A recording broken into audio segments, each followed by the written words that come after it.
Infant Jesus സ്കൂളിന്റെ വാർഷികത്തിൽ Stephen കുളത്തുങ്കരോട്ട് അച്ഛൻ നടത്തിയ പ്രസംഗം. മതത്തിൻ്റെയും രാഷ്ട്രീയത്തിൻ്റെയും പണ്ഡിത പാമര വ്യത്യാസങ്ങളുടെ ഒന്നും ആ തരത്തിലുള്ള വ്യത്യാസങ്ങളൊന്നുമില്ലാതെ നമ്മളെല്ലാവരും ഒന്നിച്ചു ചേർന്ന് നമ്മളുടെ സംസ്കാരത്തെ വളർത്തുകയാണ്. ഈ വളർച്ചയിലാണ് നമ്മൾ തിരിച്ചറിയുന്ന പ്രധാനപ്പെട്ട കാര്യം, നമ്മൾക്ക് വ്യത്യാസങ്ങളെക്കാൾ ഏറെ അടുപ്പങ്ങളാണുള്ളത്. ഇവിടെ കത്തോലിക്ക സഭയുടെ ഇതിൻ്റെ ചുമതലയുള്ള തിരുമേനി പ്രസംഗിച്ചതും ഉണ്ണികൃഷ്ണൻ എന്ന ഹൈന്ദവനായ ഫോക്ലോർ അക്കാഡമിയുടെ ചെയർമാൻ പ്രസംഗിച്ചതും കേട്ടപ്പോൾ നമുക്ക് രണ്ട് മതക്കാർ സംസാരിച്ചു എന്നല്ല തോന്നിയത്, മറിച്ച് നമ്മളുടെ എല്ലാവരുടെയും ഉള്ളിലുള്ള ഒരേ ഒരു കാര്യത്തെ പലര് ഉറക്കെ പറയുന്നു എന്നാണ് തോന്നിയത്. അതാണ് പ്രിയപ്പെട്ടവരെ സത്യം.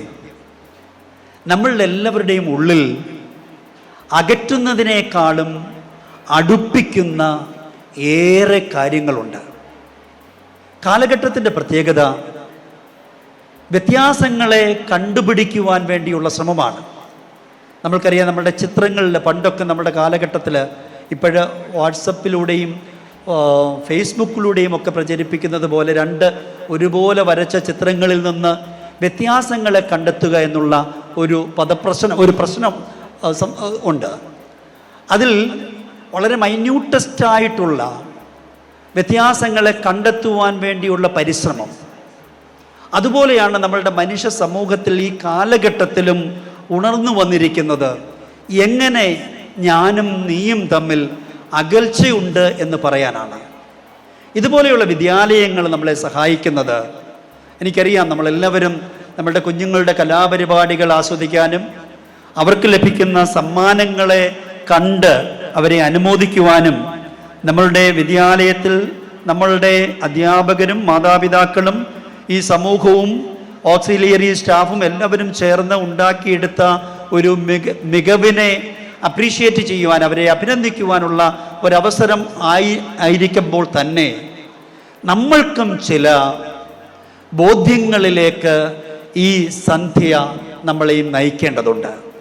നമ്മളുടെ മൊത്തത്തിലുള്ളൊരു ചിന്ത അത് ഉയരുവാനാണ് ഇത്തരത്തിലുള്ള പബ്ലിക് മീറ്റിങ്ങുകളിലൂടെ നമ്മൾ സാധിക്കുന്നത്. അതുകൊണ്ട് പ്രിയപ്പെട്ടവരെ, നമ്മൾ ഒരു കാലഘട്ടത്തിൽ നിങ്ങൾ ഓർക്കേണ്ടതുണ്ട്, 1980-90കളിൽ നമ്മളുടെ ഈ സമൂഹത്തിൽ നമ്മളുടെ മാതാപിതാക്കൾ വളരെയേറെ ത്യാഗം സഹിച്ച് നമ്മളുടെ കുഞ്ഞുങ്ങളെ കഠിനാധ്വാനത്തിൻ്റെയും ഡിസിപ്ലിൻ്റെയും ഒക്കെ ഭാഗമായി ഇത്തരത്തിലുള്ള CBSE സ്കൂളുകളിലൊക്കെ വിട്ട് പഠിപ്പിച്ച് വലുതാക്കി. അങ്ങനെ അവർ സമൂഹത്തിൽ ഒത്തിരിയേറെ സാധ്യതകളുള്ളവരായി അവരിൽ തന്നെയുള്ള കഴിവുകളെ കണ്ടുപിടിച്ച് കഴിഞ്ഞപ്പോഴേക്കും അവരെ ഉൾക്കൊള്ളുവാൻ തക്കവണ്ണം നമ്മളുടെ ഈ ചെറിയ ഗ്രാമത്തിനും നമ്മളുടെ കേരളത്തിനും കഴിയാതെ വന്നതുകൊണ്ട് ഏറെ പേരും വിദേശ രാജ്യങ്ങളിലേക്ക് ചേക്കേറി. അങ്ങനെ വിദേശ രാജ്യങ്ങളിലേക്ക് ചേക്കേറി കഴിഞ്ഞപ്പോഴാണ് അവർ തിരിച്ചറിയുന്നത്, ഞങ്ങളെക്കാളും മനോഹരമായൊരു നാട് വിദേശത്തുണ്ട്, അവിടെ ജീവിക്കാൻ സ്വസ്ഥതയുണ്ട്, അവരുടെ ശേഷികളെ സ്കില്ലുകളെ വളർത്തിയെടുക്കുവാനുള്ള സാധ്യതകളുണ്ട്, അവിടെ ഒരു ട്രാഫിക് നിയമം പാലിക്കുന്ന ഒരു സമൂഹമുണ്ട്, നിയമത്തെ വിലമതിക്കുന്ന സമൂഹത്തെ വിലമതിക്കുന്ന മറ്റുള്ളവരുടെ ജീവനെ ബഹുമാനിക്കുന്ന ഒരു സമൂഹമുണ്ട്, പിന്നെന്തിന് തിരികെ വരണം? അന്ന് മാതാപിതാക്കൾ കഷ്ടപ്പെട്ട് ഈ മക്കളെക്കുറിച്ച് വലിയ പ്രത്യാശയും സ്വപ്നങ്ങളുമൊക്കെ കണ്ടെങ്കിൽ, അതിനുവേണ്ടി അവർ ത്യാഗങ്ങൾ സഹിച്ചെങ്കിൽ, ആ മാതാപിതാക്കളുടെ മക്കൾ വിദേശങ്ങളിൽ ഇത്തരത്തിലുള്ള സൗകര്യങ്ങളുടെ ആധിക്യത്തിൽ തിരികെ വന്ന് ഈ മാതാപിതാക്കളെ കാണുവാനോ അവരെ സംരക്ഷിക്കുവാനോ പറ്റാത്ത വിധത്തിൽ നമ്മുടെ സമൂഹം മാറിയിരിക്കുന്നു എന്നുള്ള കാര്യം നമുക്ക് തിരിച്ചറിയാം. അങ്ങനെയെങ്കിൽ എന്താണ് നമ്മൾക്ക് ചെയ്യേണ്ടത്? നമ്മളുടെ കുഞ്ഞുങ്ങൾ ഇതുപോലെയുള്ള വിദ്യാലയങ്ങളിൽ അത്രയേറെ ഉയർന്നു വരുന്നുവെങ്കിൽ അവരെ ഉൾക്കൊള്ളുവാൻ തക്കവണ്ണം നമ്മളുടെ മനസാക്ഷിയും നമ്മുടെ നാടും നമ്മുടെ സംവിധാനങ്ങളും മാറ്റപ്പെടണം. അതിന് കുഞ്ഞുങ്ങൾ മാത്രം വിചാരിച്ചാൽ പോരാ, മുതിർന്നവരായ നമ്മളുടെ വലിയ സ്വാധീനങ്ങൾ ഉണ്ടാകണം. ബഹുമാനപ്പെട്ട ഉണ്ണികൃഷ്ണൻ സാർ അത് പറഞ്ഞു. നമ്മളുടെ ഉള്ളിലുള്ള ഈ അറിവിനെ അത് പങ്കുവെച്ചുകൊണ്ട് ധൈര്യത്തോടു കൂടി പറയുവാനുള്ള ഒരു ശ്രമം ഉണ്ടാകണം. നമ്മളുടെയൊക്കെ കുട്ടിക്കാലത്ത് പ്രഭാതത്തിൽ നമ്മൾ വിദ്യാലയങ്ങളിൽ വന്നു കഴിയുമ്പോൾ നമ്മളെ പഠിപ്പിച്ചിരുന്ന, നമ്മൾ പാടിയിരുന്ന അതിമനോഹരമായ പാട്ടുകളുണ്ടല്ലോ, അതൊക്കെ നമ്മളെ ഒത്തിരിയധികം സ്വാധീനിച്ചു. നല്ല വാക്കോതുവാൻ ത്രാണിയുണ്ടാകേണം, നല്ല കാര്യങ്ങളിൽ പ്രേമമുണ്ടാകേണം, അങ്ങനെയൊക്കെ പാടി വന്നപ്പോൾ അതിൻ്റെ പുറകിൽ ഒരു വാക്കുകൂടി ചേർത്ത് നമ്മൾ പാടി. സത്യം പറഞ്ഞിടാൻ ശക്തിയുണ്ടാകേണം. ഇതാണ് ഈ കാലഘട്ടത്തിൻ്റെ ഒരു കുറവ്. പോസ്റ്റ് ട്രൂത്ത് ഇറ എന്നൊക്കെയാണ് നമ്മളുടെ കാലഘട്ടത്തെക്കുറിച്ച് പറയുന്നത്. സത്യാനന്തര കാലം, സത്യം അസ്തമിച്ചു പോയി എന്ന് വിശ്വസിക്കുന്ന ഒരു തലമുറയുടെ മുമ്പിൽ സത്യം ജീവിച്ച് അനുഭവിച്ച നമ്മളുടെ വലിയ ഉത്തരവാദിത്വം, ദ ട്രാൻസ്മിഷൻ ഓഫ് ട്രൂത്ത്, അതിൻ്റെ സാധ്യതയാണ് മുതിർന്നവരായി ഇവിടെ ഇരിക്കുന്ന നമുക്കെല്ലാവർക്കും ഉള്ളത്. കുഞ്ഞുങ്ങൾ, ഞാൻ അറിയുന്നു, ഞാൻ കഴിഞ്ഞ 10-12 വർഷമായി വിദേശ രാജ്യങ്ങളിൽ, ഓസ്ട്രേലിയ, ന്യൂസിലൻഡിലുള്ള ശുശ്രൂഷകളിലായിരുന്നു. അവിടെ ആയിരുന്നപ്പോൾ നമ്മുടെ ഇവിടെ നിന്ന് വരുന്ന ചെറുപ്പക്കാർ, സ്ത്രീയും പുരുഷനും അപ്പനും അമ്മയും അവിടെ ജോലി തിരക്കുകളിലായി. അങ്ങനെ ജോലി തിരക്കുകളിലായപ്പോൾ ഇവരുടെ കുഞ്ഞുങ്ങളിൽ ഓസ്ട്രേലിയയിലെ വിദ്യാഭ്യാസമൊക്കെ നേടിക്കഴിയുമ്പോൾ ഓസ്ട്രേലിയൻ സ്ലാങ്ങിൽ അവർ ഇംഗ്ലീഷൊക്കെ സംസാരിക്കാൻ തുടങ്ങിയപ്പോൾ ഈ മാതാപിതാക്കൾ IELTS ഒക്കെ എടുക്കാനുണ്ടായ ബുദ്ധിമുട്ട് അവർക്ക് തന്നെ അറിയത്തുള്ളൂ. അവർക്ക് ഈ കുഞ്ഞുങ്ങൾ പറയുന്നതൊക്കെ സത്യമാണോ എന്നുള്ള സംശയത്തിന് പുറത്ത് ഈ കുഞ്ഞുങ്ങൾ എന്ത് നിർബന്ധിച്ചാലും അതൊക്കെ ചെയ്തു കൊടുത്ത് നമ്മളുടെ അറിവിൻ്റെ ശക്തിയെക്കുറിച്ച് ബോധമില്ലാത്തവരായി തീർന്ന ഒരു കാലഘട്ടത്തിലാണ്. ഇതുപോലെ തന്നെയാണ് ഇവിടെയും. CBSE സ്കൂളുകളിലെ റോബോട്ടിക് നോളജുകളും ആർട്ടിഫിഷ്യൽ ഇൻ്റലിജൻസിലൂടെ ലഭിക്കുന്ന നോളജുകളുമൊക്കെ സ്വീകരിച്ചു കഴിയുമ്പോൾ നമ്മളുടെ മാതാപിതാക്കൾ വല്ലാതെ തളർന്നു പോകുന്നു. ഈ കുഞ്ഞൊക്കെ പറയുന്നതാണ് സത്യം. ഞങ്ങൾ കഴിഞ്ഞ 50, 60, 70 വർഷങ്ങളായി അനുഭവിച്ചതൊക്കെ ഒരുമാതിരി തളർച്ചയുണ്ടാക്കുന്ന കാര്യം ഇവൻ ഉറക്കെ പറയുന്നത് കൊണ്ട്, ഇവൻ വളരെ കോൺഫിഡൻ്റ് ആയിട്ട് സംസാരിക്കുന്നത് കൊണ്ട് ഞങ്ങൾക്ക് ശക്തിയില്ലാതെ പോകുന്നു എന്നുള്ള ഒരു തോന്നൽ മാതാപിതാക്കളുടെയും മുതിർന്നവരുടെയും ഇടയിലേക്ക് വല്ലാതെ കടന്നു കയറുന്നു. ഇവിടെയാണ് നമ്മളുടെ ശബ്ദത്തിൻ്റെ പ്രസക്തി നമ്മൾ തിരിച്ചറിയേണ്ടത്. അനുഭവിച്ചറിഞ്ഞ പാഠങ്ങളെ അടുത്ത തലമുറയിലേക്ക് പങ്കുവെച്ചു കൊടുക്കുവാൻ മടിക്കുന്ന ഒരു തലമുറയ്ക്ക് ഈ കുഞ്ഞുങ്ങളിലേക്ക് സംഭവിക്കേണ്ട ഉത്തരവാദിത്വത്തിൽ നിന്നുള്ള മാറ്റം ഭയത്തോടുകൂടി നാം തിരിച്ചറിയണം.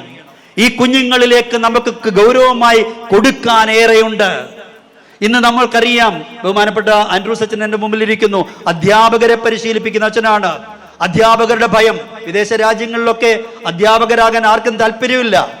കാരണം നോക്കിപ്പോയാൽ, ശകാരിച്ചാൽ, ഇന്ന് നമ്മുടെ കേരളത്തിലെ പ്രശ്നം പോലെ അധ്യാപകരുടെ ജോലിക്ക് മാന്യതയില്ലാതെ വന്നിരിക്കുന്ന അവർ പോലും ഭയപ്പെട്ട് ഒരു ഡിസിപ്ലിൻ നമ്മളുടെ കുഞ്ഞുങ്ങളിലേക്ക് കൊടുക്കാൻ പറ്റാത്ത വിധം മാതാപിതാക്കൾ തന്നെ അവർക്കെതിരായി തീരുന്ന ഒരു കാലഘട്ടമാണ്. എന്തിനും ഏതിനും അവകാശവാദങ്ങൾ പറഞ്ഞുകൊണ്ട് കുഞ്ഞുങ്ങളുടെ നന്മയ്ക്ക് വേണ്ടിയാണ് വിദേശ രാജ്യങ്ങളിലൊക്കെ ഇങ്ങനെയുള്ള നിയമങ്ങൾ ഉണ്ടാക്കിയത്.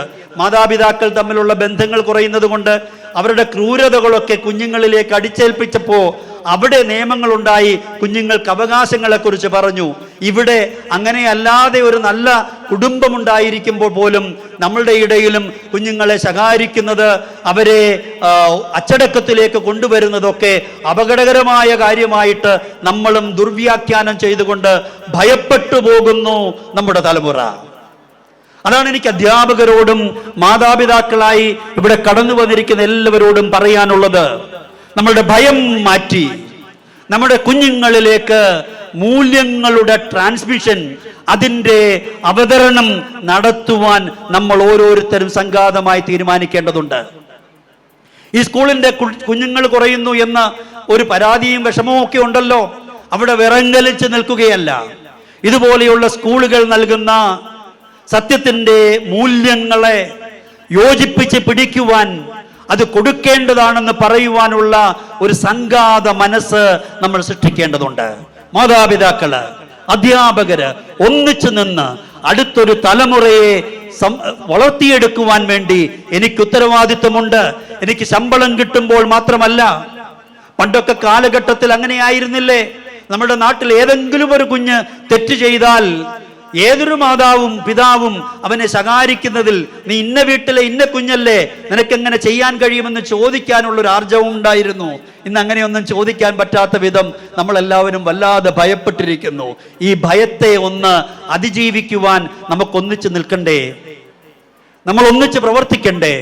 നമ്മുടെ തലമുറ ഇങ്ങനെ ഓർത്തു നോക്കുക. നമ്മുടെ തലമുറ, പ്രിയപ്പെട്ടവരെ, ഞാൻ സമയമെടുക്കുമെങ്കിലും ഈ വിഷയത്തിലുള്ള എൻ്റെ ഒരു പാഷൻ, നമ്മുടെ തലമുറകൾ നശിച്ചു പോകുന്നു എന്നുള്ളതിൻ്റെ വേദന, അതുകൊണ്ടാണ് ഞാനിത് നിങ്ങളോട് പറയാൻ ആഗ്രഹിക്കുന്നത്. ഓർത്തു നോക്കുക, നമ്മുടെ കുടുംബ സദസ്സുകളിൽ നമുക്ക് ലഭിക്കുന്ന തമാശകളുടെ ക്വാളിറ്റി പോലും എത്രമാത്രം താഴ്ന്നു പോയിരിക്കുന്നു. പണ്ടൊക്കെ ഒരു തമാശ മനസ്സിലാക്കുവാൻ നമ്മുടെ ബുദ്ധിയെ ഒന്ന് പ്രയോഗിക്കേണ്ടതുണ്ടായിരുന്നു. ഇന്ന് എന്തും എവിടെയും പറയാവുന്ന രീതിയിൽ മാതാപിതാക്കളും കുഞ്ഞുങ്ങളും കൂടി ഇരിക്കുമ്പോൾ ഏതൊരു കാര്യവും സഭ്യവും അസഭ്യവുമായ കാര്യങ്ങൾ പറയുവാനും പറ്റുന്ന രീതിയിൽ വല്ലാതെ നമ്മൾ തകർന്നു പോയിരിക്കുന്നു. എന്നിട്ടും നമ്മൾ മിണ്ടുന്നില്ല. നമ്മൾ വിചാരിച്ചിരിക്കുന്നത് സത്യാനന്തര കാലങ്ങളിലെ ഇതൊക്കെയാണ് ജീവിതത്തിന്റെ ആസ്വാദ്യത എന്നാണ്. അവിടെ വളരെ ഗൗരവത്തോടുകൂടി ഞാൻ പറയട്ടെ, നമ്മളുടെ ഈ നേച്ചറിനെ, നമ്മളുടെ പ്രകൃതിയെ നമ്മൾ ഒറ്റുകൊടുക്കുന്നവരായിത്തീരും. മാതാപിതാക്കളുടെ ആർജവം ഉയരണം. എൻ്റെ കുഞ്ഞെവിടെയായിരിക്കണമെന്ന്, എൻ്റെ കുഞ്ഞെന്ത് പഠിക്കണമെന്ന്, ഏത് രീതിയിൽ പഠിക്കണമെന്ന് പറയുവാനുള്ള ഒരു ഉണർവ് നമ്മുടെ മാതാപിതാക്കൾക്കുണ്ടാകണം. ഞങ്ങളുടെ പള്ളികളിലൊക്കെ പറയുമ്പോൾ റെസ്പോൺസിബിൾ പേരന്റ്ഹുഡ് എന്നൊക്കെ പറയും. അധ്യാപകർക്ക് ക്ലാസ് എടുക്കുമ്പോൾ അവരോടും പറയുന്നത് ഇതാണ്. നിങ്ങളുടെ ഈ ഒന്നായിട്ടുള്ള, ഞാൻ PTA മീറ്റിങ്ങുകളിലൊക്കെ പേരൻസിനോട് പറയുന്നതാണ്, ഒരു യുണൈറ്റഡ് ഫ്രണ്ടായിട്ട് ഒത്തൊരുമിച്ച് ഈ വിഷയത്തോട് പ്രതികരിച്ചില്ല എങ്കിൽ കുഞ്ഞുങ്ങൾ നിങ്ങളോട് പറയുമ്പോൾ എന്തുത്തരം കൊടുക്കണമെന്ന് അറിയാൻ വയ്യാതെ നമ്മൾ തളർന്നു പോവുകയും ചെയ്യും. നമ്മളുടെ കുഞ്ഞുങ്ങൾ ഒറ്റപ്പെടുന്നതിൻ്റെ കാരണത്തെക്കുറിച്ച് ഒന്നിച്ചിരിക്കുമ്പോൾ നമുക്ക് എല്ലാവർക്കും ഉത്തരം കിട്ടുന്നത് ഒരേ കാര്യമായിരിക്കാം. അത് ഹിന്ദുവായാലും മുസൽമാനായാലും ദൈവത്തെ വിശ്വസിക്കുന്നില്ല എന്ന് പറയുന്നവനായാലും ക്രിസ്ത്യാനി ആയാലും എല്ലാവർക്കും ഈ ഭവനത്തിൻ്റെ ആ ഊഷ്മളതകളൊക്കെ നഷ്ടപ്പെടുന്നതിൻ്റെ കാരണം നമുക്കെല്ലാവർക്കും ഒന്ന് തന്നെയായിരിക്കാം. പക്ഷെ അത് കണ്ടെത്തുവാൻ നമുക്കൊന്നിച്ചൊന്നിരിക്കണം. അത് കണ്ടെത്തുവാൻ നമുക്കൊന്നിച്ച് പ്രവർത്തിക്കണം. നമ്മളുടെ വിഷയം എന്താണ്? ഒരു ചെറിയ കാര്യം വരുമ്പോഴും എതിർപ്പുകളുടെയും പ്രതികരണങ്ങളുടെയും വിദ്വേഷങ്ങളുടെയും പ്രചരണങ്ങൾ നടത്തി ഇത്തരത്തിലുള്ള തലമുറയുടെ ഉത്തരവാദിത്വത്തിൽ നിന്ന് നമ്മൾ വല്ലാതെ മാറിപ്പോകുന്നു എൻ്റെ പ്രിയപ്പെട്ടവരെ. ഇത്തരത്തിൽ നമ്മളുടെ തലമുറകളോടുള്ള ഉത്തരവാദിത്വത്തിൽ നിന്ന് മാറുമ്പോൾ അതിനെ അടുത്തൊരു തലമുറ വല്ലാതെ സ്വീകരിച്ച് അമ്മാനമാടുകയാണ്, എന്തും ചെയ്യുകയാണ്. തമാശകളുടെ ക്വാളിറ്റി മാറുന്നു എന്ന് ഞാൻ പറഞ്ഞു. നമ്മളുടെ സംസാരത്തിന്റെ ക്വാളിറ്റി മാറുന്നു. പണ്ട് അധ്യാപകരെ കണ്ടാൽ, ഞാൻ ഇപ്പോഴും ഓർക്കുന്നു, എൻ്റെ 1-ാം ക്ലാസ്സിൽ പഠിപ്പിച്ച അധ്യാപിക ഞങ്ങളോട് പറഞ്ഞു തന്നു, മക്കളെ, നിങ്ങളൊക്കെ വളർന്നു വലുതാകുമ്പോൾ ഞങ്ങൾ പ്രായമുള്ളവരൊക്കെ ആയിത്തീരും. അപ്പോൾ നിങ്ങൾ ഞങ്ങളെ കാണുമ്പോൾ കൈകൾ കൂപ്പി നമസ്തേ എന്ന് പറയണമെന്ന് പഠിപ്പിച്ചത് വൈദികനായി 25 വർഷം കഴിഞ്ഞിട്ടും ഞാൻ എൻ്റെ അധ്യാപികയുടെ മുമ്പിൽ അത് പറയുമ്പോൾ ആ ഓർമ്മകളാണ് ഈ അധ്യാപികയെ ആദരിക്കുവാനായിട്ട് എന്നെ സഹായിച്ചത്. ഓർമ്മകൾ നശിക്കുന്ന ഒരു കാലത്തിൽ നമുക്ക് നല്ല ഓർമ്മകളെ കൊണ്ടുവരാം.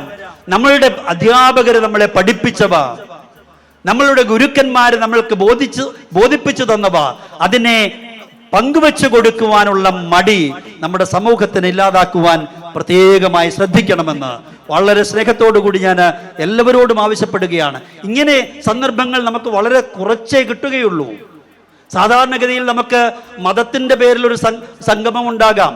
സുവിശേഷ പ്രസംഗങ്ങളും ആധ്യാത്മിക രാമായണത്തിന്റെ വിശദീകരണങ്ങളും ഒക്കെ നൽകുന്ന, രാഷ്ട്രീയ മീമാംസകൾ വളരെ പങ്കുവയ്ക്കുന്ന അത്തരത്തിലുള്ള മീറ്റിങ്ങുകളൊക്കെ അതിൻ്റെതായിട്ടുള്ള പരിമിതികളുണ്ട്.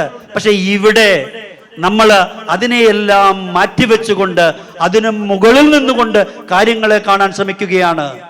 അവിടെ നമ്മളുടെ മനുഷ്യത്വം ഉണർത്തുവാനും ആ മനുഷ്യത്വം ഉണർന്ന് ഈ നാടിന്റെ വികസനത്തിൽ, ഇതിൻ്റെ വളർച്ചയിൽ എനിക്കും പങ്കുണ്ട് എന്നുള്ള ബോധ്യത്തിലേക്കുള്ള ഉയർച്ചയായി 51ാമത് ഇൻഫന്റ് ജീസസ് സെൻട്രൽ സ്കൂളിന്റെ വാർഷികാഘോഷത്തിന് സാധിക്കട്ടെ എന്ന് ഞാൻ ആശംസിക്കുന്നു.